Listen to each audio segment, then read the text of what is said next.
Alright, so the next step after you've removed the wrap from the shell is you want to get rid of the adhesive residue that stays on the shell.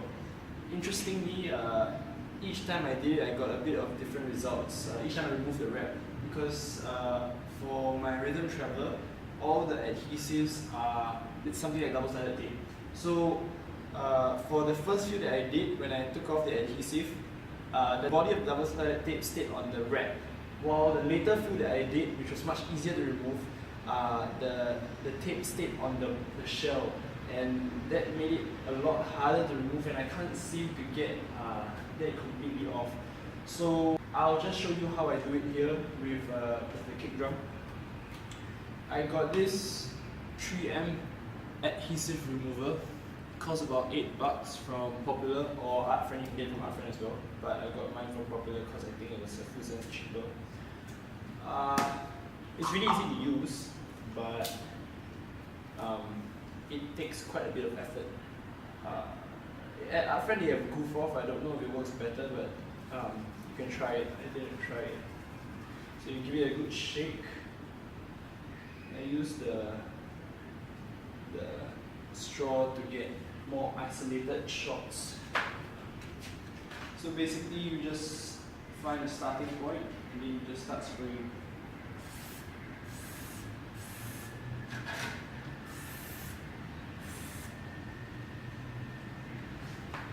So after spraying, you just wait for it to absorb.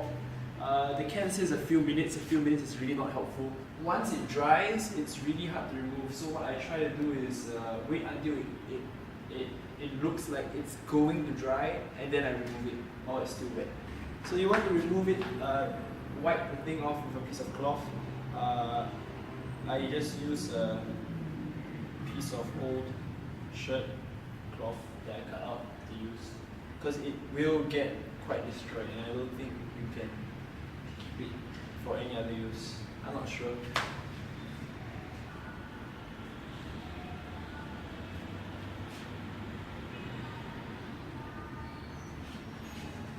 So you just rub it off.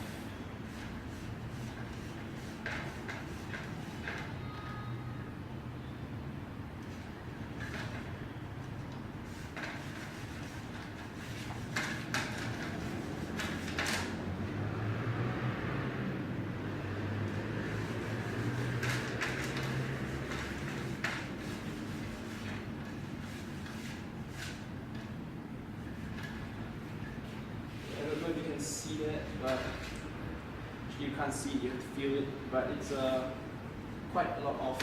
And basically you just repeat the process at the same spot, and that will get all the rest off. And you do this for every single drum. It might take quite a few wipes to get completely clean. I think the best gauge is to touch. For my other toms, I'll probably show you all later in the next step that I didn't manage to remove the strip completely like I did for my first prototype and my floor top. I'm just going to try to stain over there and see how that looks. So once you're done removing all the adhesive residue from all the shells, the next step for shell preparation for staining would be to sand down the shell, especially if your shell came wrapped. Chances are they didn't do proper sanding to the surface of the shell. And what's going to happen is all these bumps and these imperfections and flaws on the surface would really stand out once you apply your stains and your finish. So you need to smoothen down the grain and prepare it for staining.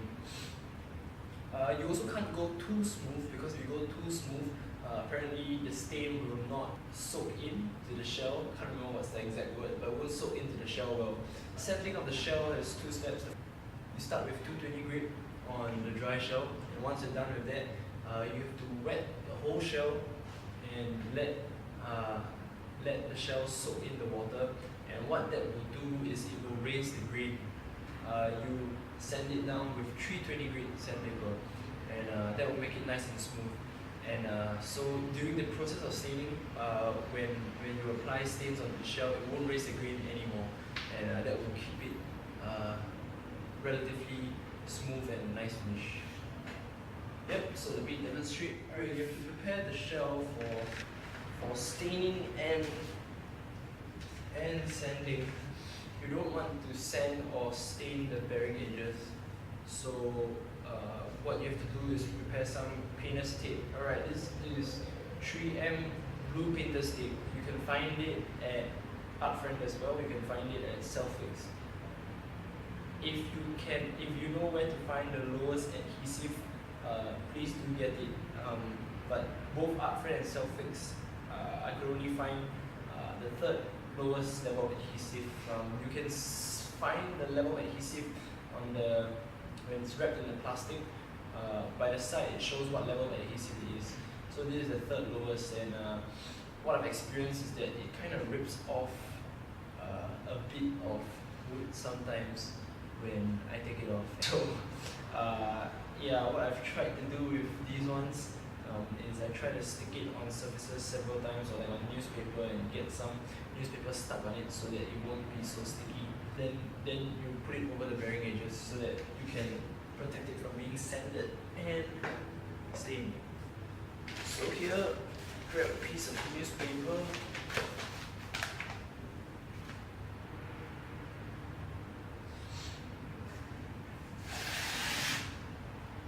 Off a piece of tape.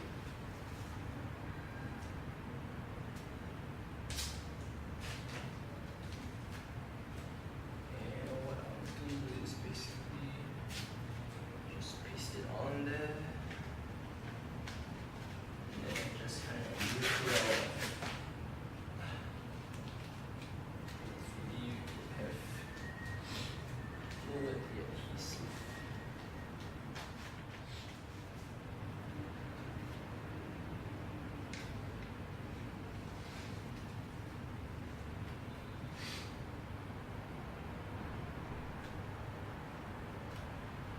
So you just stick it along the bearing edge, giving it some give, some space. Just a bit in the middle. You don't need to worry about it looking weird, because when you put on your drum heads, your drum head will actually cover the bearing edges and a bit more. So if you still have your a bit of the color difference of your residue, you'll be able to see where the previous wraps were glued to and where it reached until. And you realize that there is absolutely no problem at all. So after you've taped up all the bearing edges with the painter's blue tape, it looks something like this. You are ready to sand.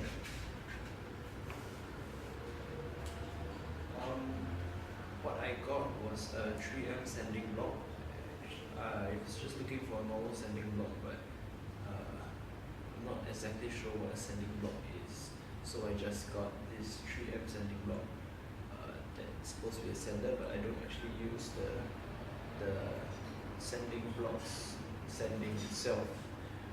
What I do is cut off a piece from the sanding paper and wrap it around the sanding block. Then I use a sanding block as a block to help sand. The reason for this is to get more even sands and to not have your finger marks when you sand. So a few things to know when you sand is to make sure you sand with the grain and not against it. Yep, so let me show you how I do it.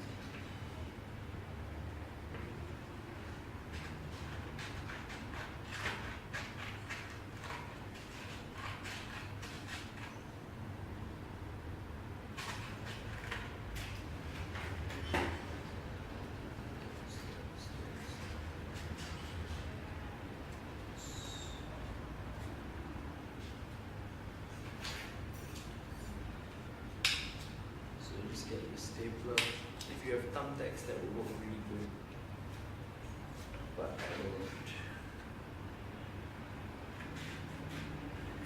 And I think a stapler works just fine.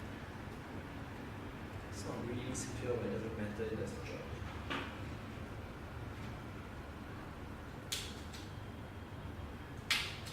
I'm feeling any dents this one should do. Yep.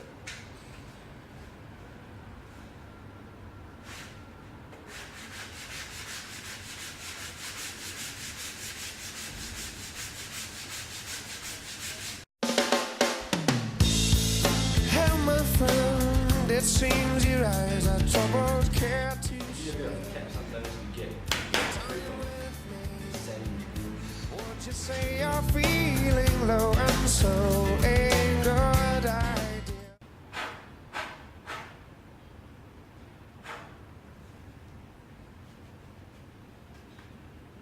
A good way to know when you can change it is just to feel it. When it's kind of smooth or too fine, just swap it out. So after you're done sanding the shells, what you want to do is get a piece of cloth using an old piece of it, and you want to wet it. Just soak the whole cloth, and when it's wet, you just kind of rub the cloth on the shells until the shells are all wet.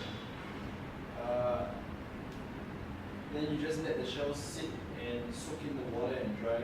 And when you come back, when it's all dry, like so, you touch it, you'll feel that that it has become grainy, and that's because we have managed to raise the grain of the water. And this is what I was talking about that time when I said I couldn't get the strips off.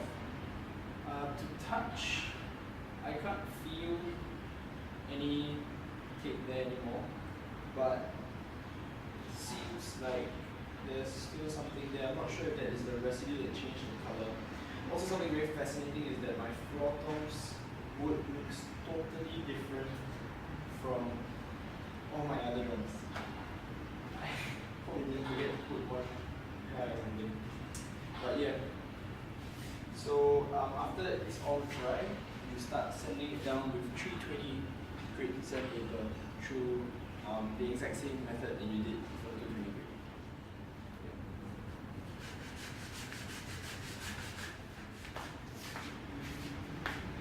After every sand, you want to take a piece of paper towel or any non-lint cloth, but I find that paper towels work great for this. In fact, for many things. You take a paper towel and you wipe down the shell to wipe away all the sand, the sawdust, if you would. That's basically the wood that came off from the sanding on the surface. So, as you can see, it's really effective. It's really brown, and it gets the surface nice and dust free. So this is an important step before carrying on. And after this, you can kind of feel your grain properly and see if your sanding was done effectively. What's up, guys? So I am continuing my project for I don't know day number what, and yeah. So after you're done sanding it down from with the 320 grit after raising the grain of water, the next step will be if you are gonna stain straight away. If you just want to stain the whole shell a different color, then you can start staining. But I wanted to give it a more DIY and personalized look. So yeah, this is what it would look like. I'm using the same stencils from that I used previously. That's why some of them are colored and some of them are not. This is what a ready to be stained shell will look like. So to get from here to here, basically it's quite simple, but it's really tedious. So what you gotta do is, what I did was I printed out a scale design that I came up with, and with this, what I basically do is take a piece of transparency and trace it on. And once I've traced it on, right there, I stick a piece of painter's tape on it. And when I stick a painter's tape on it, then I cut the insides out, like so. And after cutting it out, I'll take out the whole piece and then cut out the shape of it. And I would stick that tape on to the shell, like so. So as you can see, it comes in different parts. Usually what I do is I stick the one in the middle first. I get the reference to the middle with I made a stencil by tracing everything on this piece of paper with a transparency, so it would look like this. I'm not sure if you can see that. And with this stencil, I grab a shell and I put it where I want it to be. So I position it in the middle of where I want it to be, and after I position it, so you stick it on like that, just temporarily. Then you grab a pencil, and what I do is, because I have a kind of like a logo design, I mark out where the middle of the cross is going to be. So when I stick it on, I use that as a reference point. For my stripes, I'm actually striping it across the middle of the lugs here. I don't know if you can see, so I can use all the lug holes as a reference point. So you can see I try to centralize the stripes at the lug holes. And that will be my reference point for my toms. With that, you stick on the middle one based on that reference point. And then these outer strips is what I've cut out. It's easier to work from the inside out because the outer strips are more maneuverable, so I can adjust them according to the shape of the inside.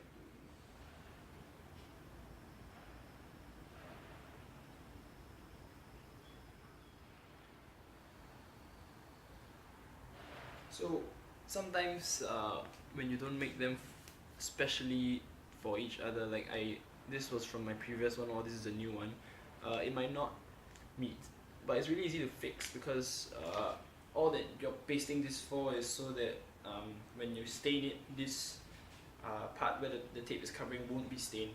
So you can just cut off a new piece of tape from any of the stray tapes that I cut up and just patch the holes.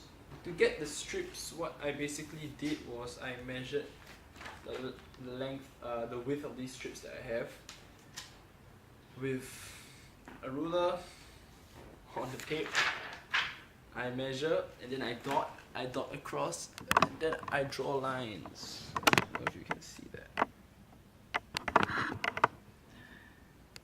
And then I use my knife and a ruler to slice up the lines so that they come off like so. Yep. And then I stick it on.